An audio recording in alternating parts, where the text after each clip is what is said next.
When does healing start?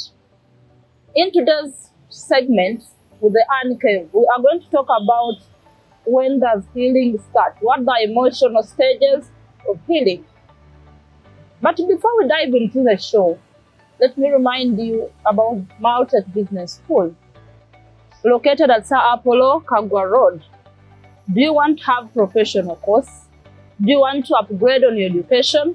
Come and join Maltech Business School. The show today on Casuals Media with the UNCAVE Bulletin, we are going to talk about the stages of healing and when do we tell that somebody has started to heal. Are you healing from rejection? Are you healing from a betrayal? Are you healing from a disappointment? Just stay tuned as we dive into the show. With me, your host, Fiona Nabatindira Nalongo.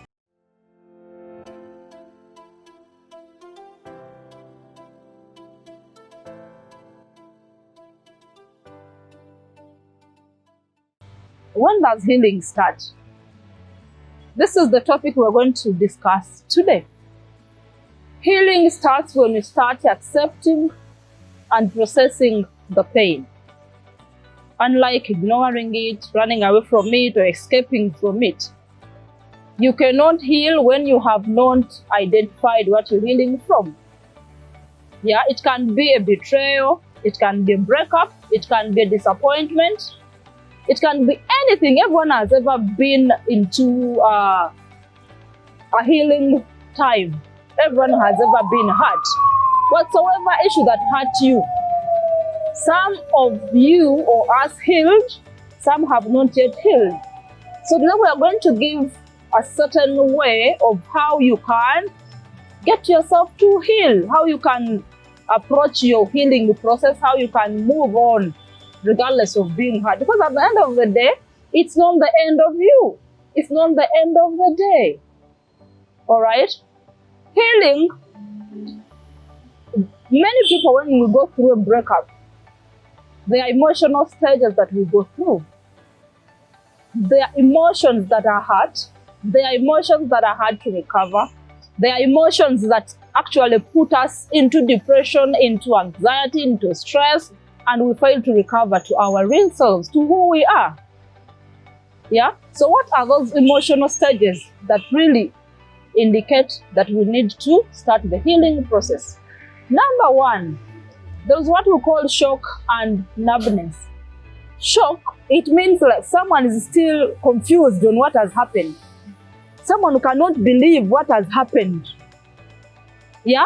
I'm still just getting to understand. This cannot be my friend. This cannot be my partner. This cannot be my mother. This cannot be my dad.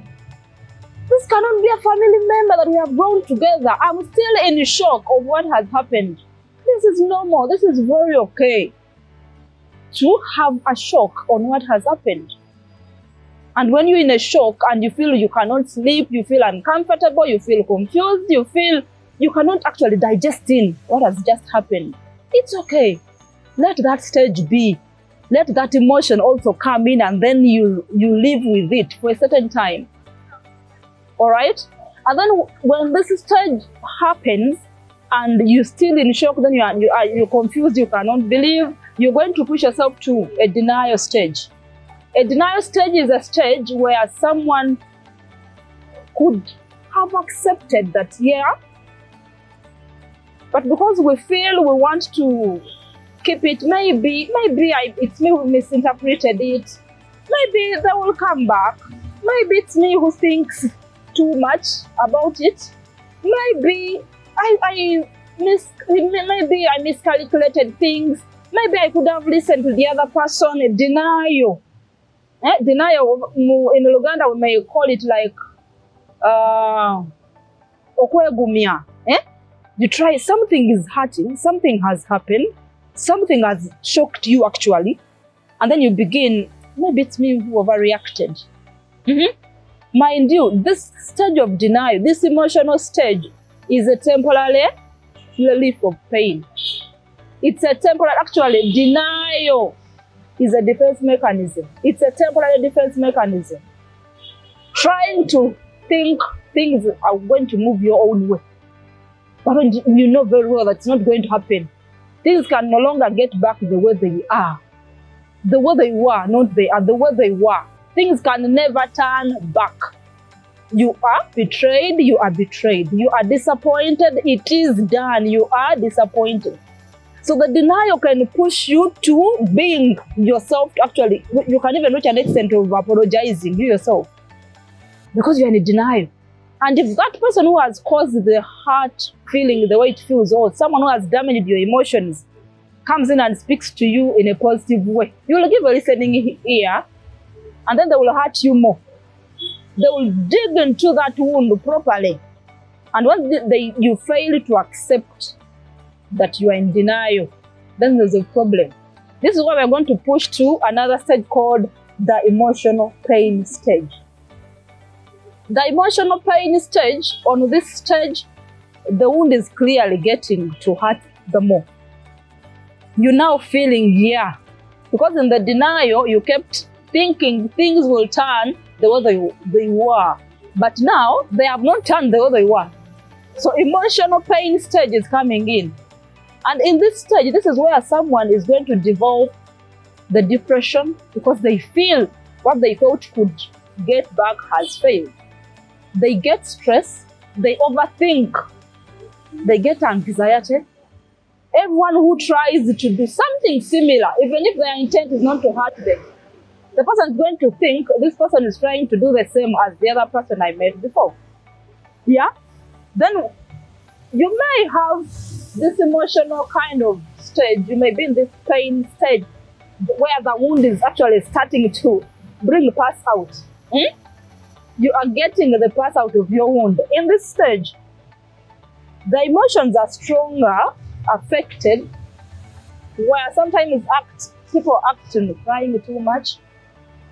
Someone can cry, someone can overthink, someone can want actually to maybe go check on a friend, and then you find that by the time they visit their friends, they cry the whole day. They don't want to eat, they lose appetite. Because they are emotionally hurt. They feel they are emotionally dying. They are drowning into a river, they are drowning into a pot of blood from the inside.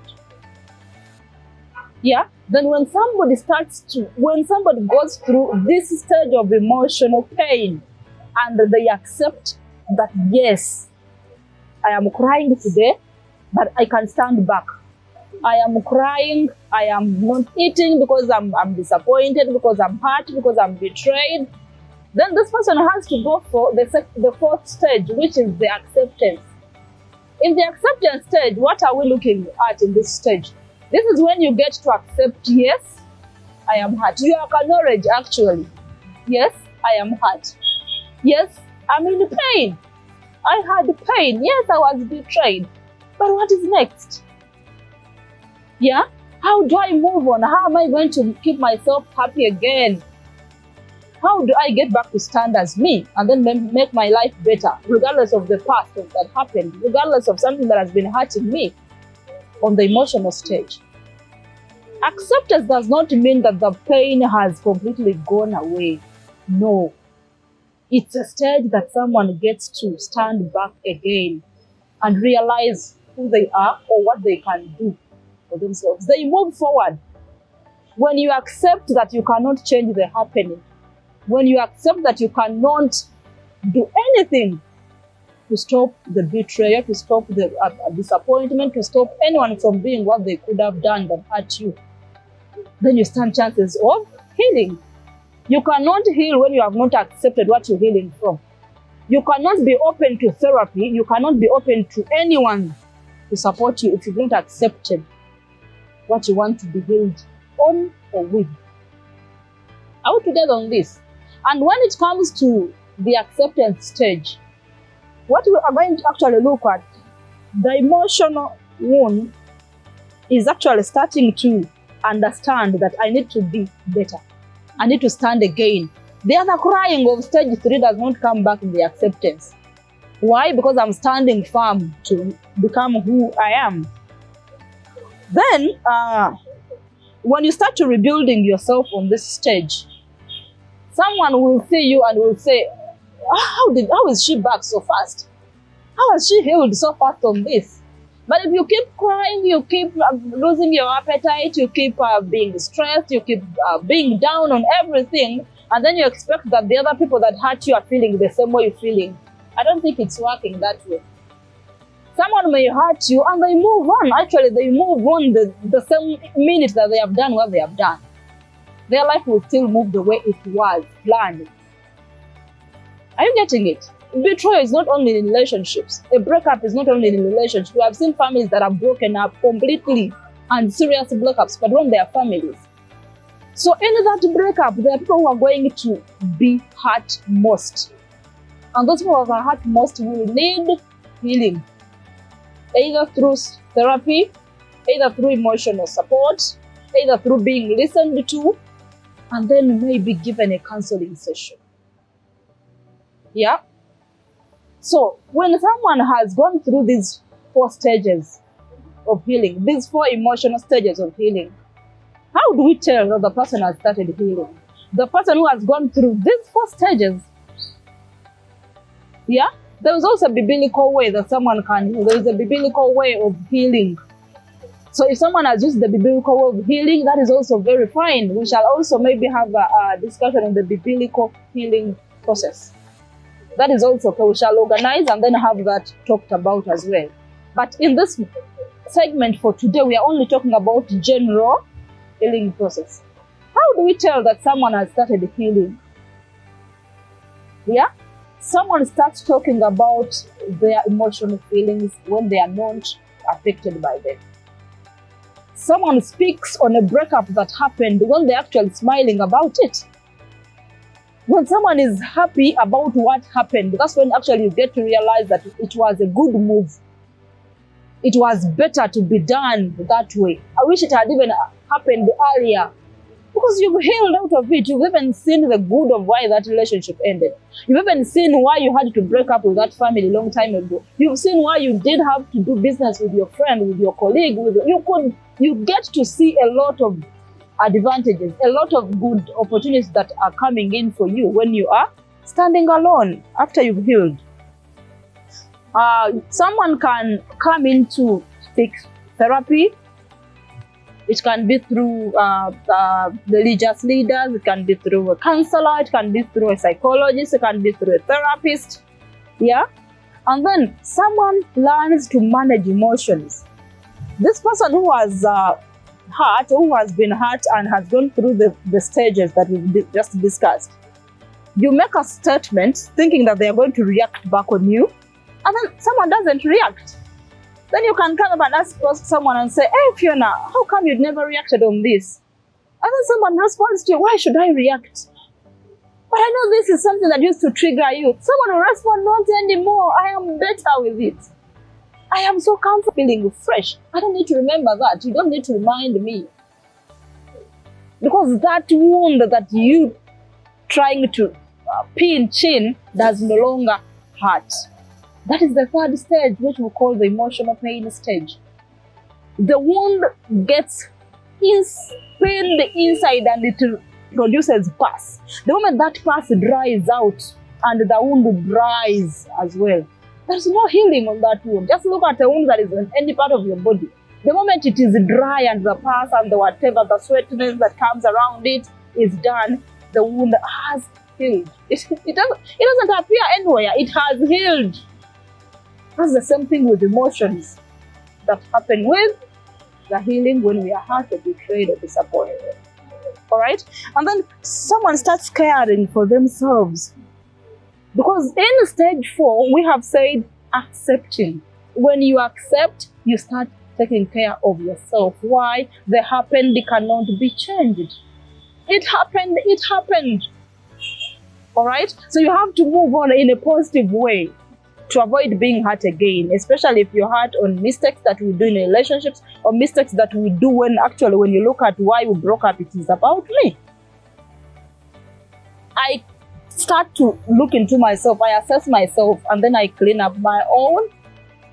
If it is emotion management, if it is anger management, if it is maybe hitting someone, or actually anything that may have been on me, the one who is supposed to heal.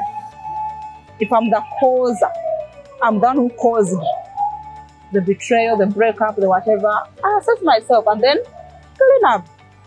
Then it begins to think about the future again. You know, when you hurt, when you feel broken, when you feel disappointed and you've broken down to your weakest point, it's very hard for you to think there is a tomorrow for you. Someone can even reach a stage of going for suicide, doing suicide, because they think they cannot live when this family is broken up. They cannot live when this spouse or partner has gone away. But my dear, you can live very happily. You can be blessed. You can actually realize that the blessing was when this person has left, when the relationship is no longer there. Yeah? I'm sharing a room with you, we stay together, but you disappoint me by maybe we stay together, we make our money, and then we go make our house, we do stock our room with everything that you can ever admire into a single room. And then at the end of the day, you come and rob me. You coordinate with other people or thieves whatsoever, and then you come rob me. And then I get to be whispered at that it was your friend that you stay with. Let's put it at that level. I'm going to be betrayed. I'm going to be disappointed. You know? But what is it going to teach me? Just sitting there and think about it. What is it going to teach me? A lot of things. Not to trust anybody.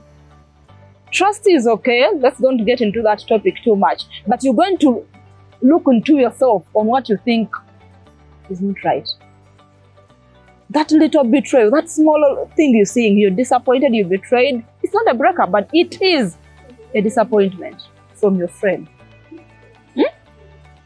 There are big examples that you can give to yourself. I'm just using that smaller example that everyone can actually fall a victim. It can be a helper that we have home. They have been there for 6 months, 1 year, 2 years, and then they bring a lorry and park the house. You get betrayed. You feel like you can never trust any maid again, any house help again. But everyone is not a thief. Everyone did not take what you had.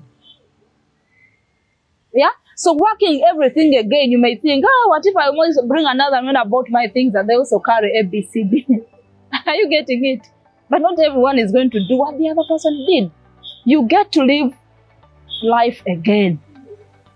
Yeah, it happened, and then stand back again and move on. Yeah?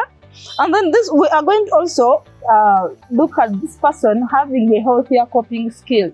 A healthier coping skill is going to be like when she's hurt again, because remember, disappointment may be end of, maybe disagreements or maybe arguments. But this person is someone you're going to have an argument at 9:30, and at 9:35 they are smiling back at you. And then you ask yourself, but why doesn't this person get hurt? Why doesn't she show the anger? Why doesn't she express the feeling that I may think she has? Because this person has learned to live healthier.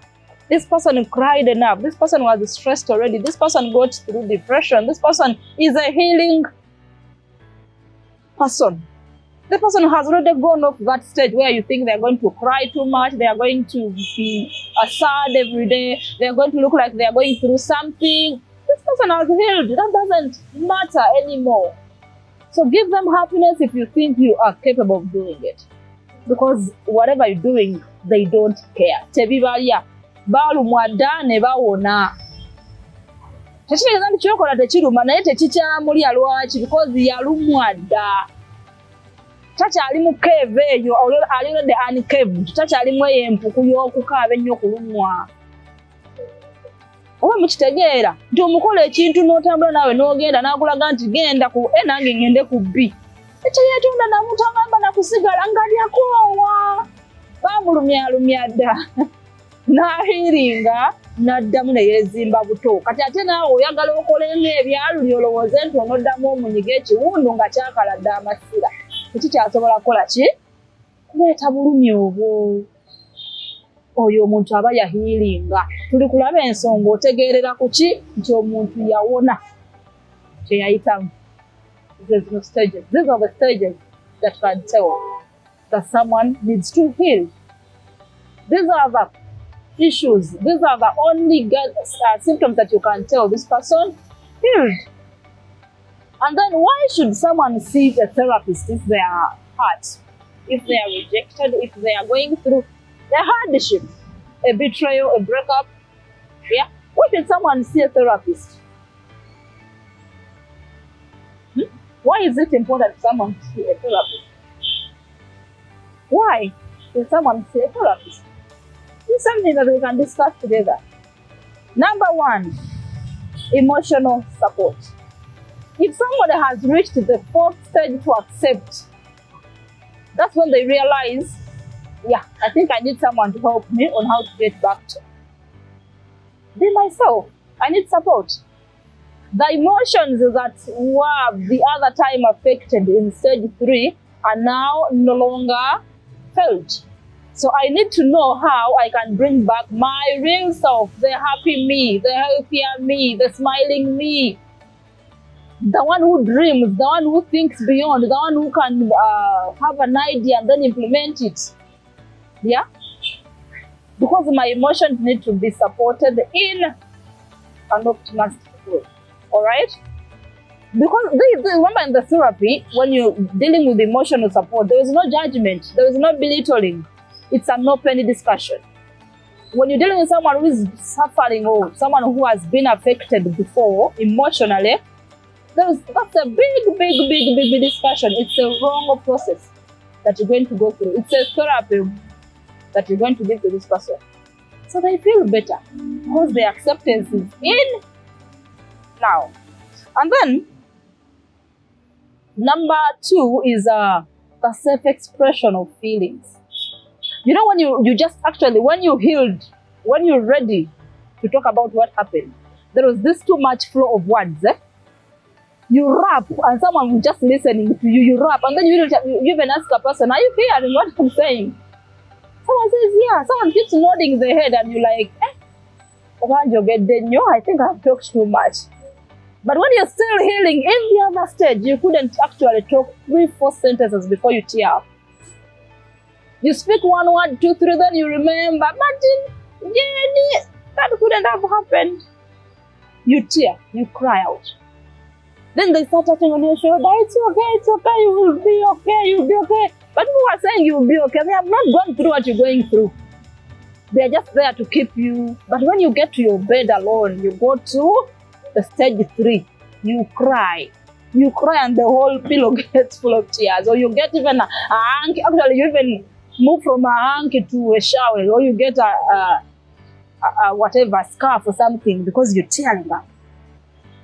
You're tearing out everything that you think hurt you. But after crying, what is next? Stage 4, accept and seek therapy, seek support. Alright? Then understanding of emotion patterns. That's what we've discussed in stage 4, because when you accept, everything that used to trigger you off does not make sense. Everything that used to put you off, you piss, you talk too much, you abuse, you give back, or you do what? Right now, someone gives something negative about you and you're like, cool, it's okay. That doesn't define me. Because what you're going through is not a definition of who you are at the end of the day. It is a situation that has just happened, just every one of us can experience or have experienced. Yeah? So it's not something that you're going to be judged about. It will be a story to tell if you have healed out of it. With professional support, all decision that you can take. Then the last point that we are going to look at, why you should have therapy, the healthier way to rebuild yourself.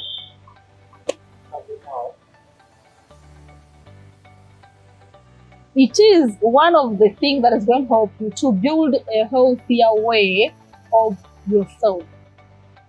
A healthier way of yourself here, what do we mean? You know, everyone has a hobby. Everyone has a hobby in life. Some people love music. Some people love dancing. Some people love swimming. Yeah? Some people love reading books or novels. Some people love watching movies.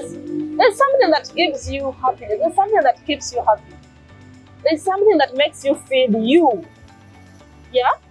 when the healing has come, when you have automatically healed, when you have got off everything that used to make you think, your esteem down, everything that made you think the way they made you feel, is washed off your brain, is washed off your mind, is washed off your emotions.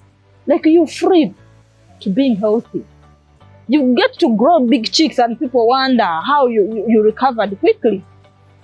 If you say therapist, if you say counselor, there are verses that heal you. You read them, you ask God to heal you quickly, regardless of how you're going to make this. Either you're Muslim, you believe in the Quran, there are verses that can help you.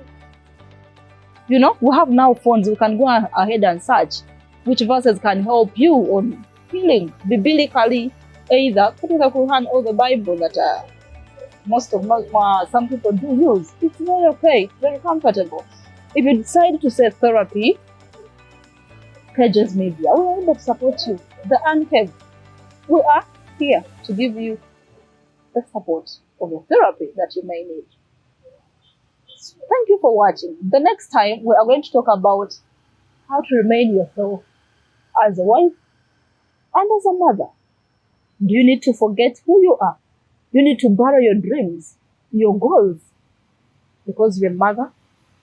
And then you label yourself being someone who's mother, being someone who's wife. But if things don't turn your way, how do you get back to yourself? Before you land into what we are talking about today, which is healing, let's get to know, how do we remain who we are, even when we are mothers, or when we are wives. Stay tuned to UNCAVE. We shall come with that segment again.